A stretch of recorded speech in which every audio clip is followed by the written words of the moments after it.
Alright, one more game here at Red Rock and a really exciting weekend. The brand new scratch champ Skylar McGowan is taking on Garrett Lee in the U17 title match. We're picking this up in the 6th frame. McGowan trails in the match by 9, but 10 in the pit there in the 6th will keep him very close. Poor Garrett Lee, all he did was shoot 268 his last game of the tournament, and he had to go sit down for 45 minutes because that was not enough to make up the difference from his previous game and the 2-game match play that we played in the main division. And he started out just as hot there with 3 in a row before 2-9 spares, so he can still go back-to-back 268s here to wrap up his day. Just want to point that out here. He'll have to go off the sheet to do it, but these guys can do it. It's scoreable today. And you see they're just pounding the 1-3 pocket, both of them.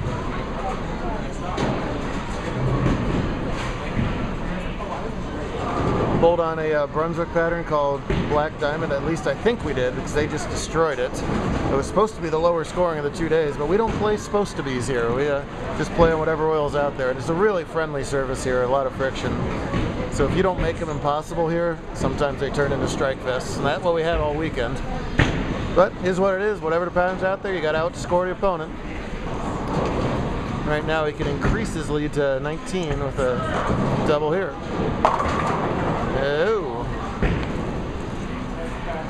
The 4-pin does not let it happen. Garrett's made a big splash here early on in his JBT career. He won the overnighter in Vegas to start things off.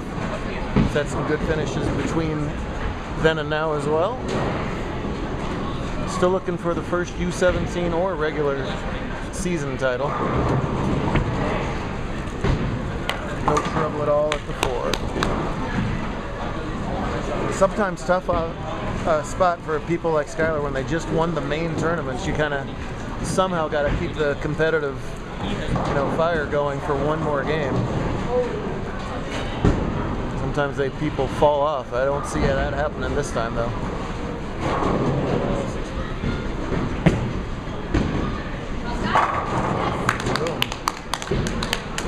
Both bowlers with a lot of rotation on the ball. Skylar going a little bit straighter, maybe a little bit faster, and just kind of stuffing the ball into the 1-3. Garrett going a little more deeper and angular. Each way has been throwing a lot of X's up on the board. Tour moves on to El Paso 6 days from now. And then our first major of the year in 2 weeks in Tucson. And there is that old equalizer again. 20 years ago, you'd never left that. Now these balls are so powerful that even with all that speed, the ball just carves right by the 9. You know what? Once used to be just a horrible break.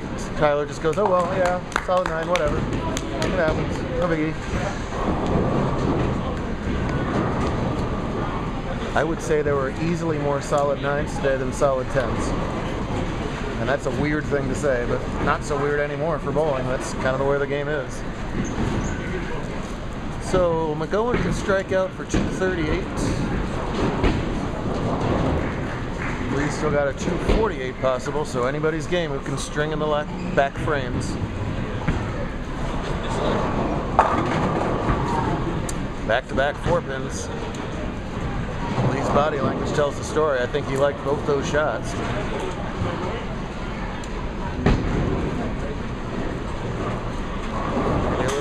Micro adjustment coming here. It's hard to know when it's time to move a board when you've had a whole arrow to play with all day long.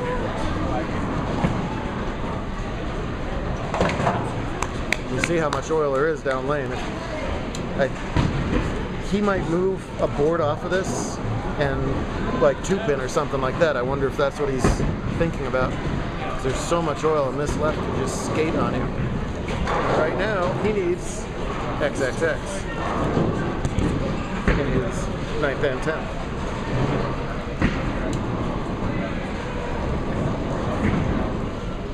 Beautiful 60 laner here. It looks like there's 120 lanes here the way the TV screens are set up. I'll try and show you that in a second. Oh! Well, he definitely wanted to try something. He did not mean to send that ball out there that far wide. Not even on this pattern was that coming back. So now he loses a lot of count too. The best he can do is 224. McGowan's still only the 218 pace.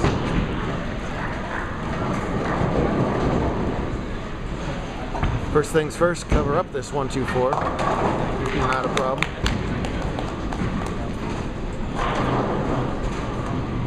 Well, no matter what, if McGowan does not double here the rest of the game, Lee will still have a chance.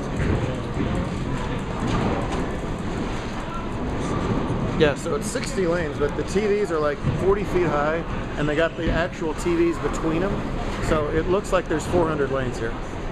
It just goes on and on and on.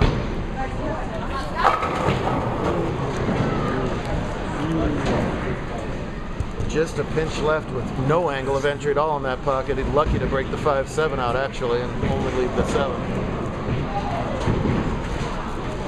He's kind of piping the ball down there anyway, but that one was really a rocket to the pocket.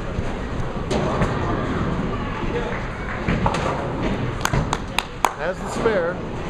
To lock up this match before Garrett gets back on the lane, he needs 28 pins. Anything less than double 8? That guy has a chance.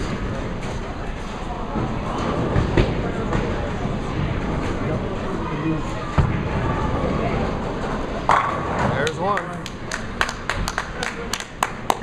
No doubter on that one. He just backed it off a pinch from where he left that 7 pin over there. Just gave it another second to face up a little bit better. Nothing could stand on that ball.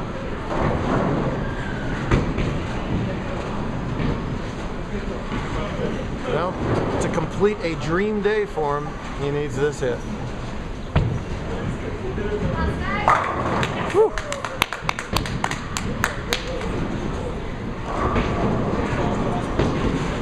You see guys bowl like that and you wonder, like, how does this guy not have 10 titles? Right? When I started coaching, man, look. Oh, is that the difference? Yeah. This person right here, all along, that was the difference? Thank you. All right, thank you. Still needs the 8. It's official. 9 will do.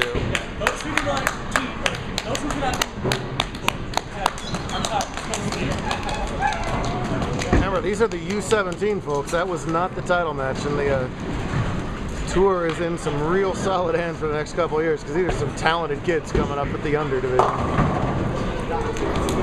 Garrett gave that one the old "I really don't care right now" shot. Question about that. Impressive virtual rookie in Mr. Lee. There's a lot of good stuff coming down the road for him. He'll have to wait at least one more week for that U17.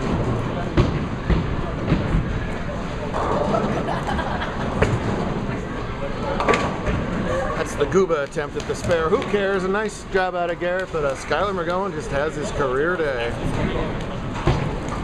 We'll do it all over again in Texas next week. Make sure to watch all of our videos, like and share them.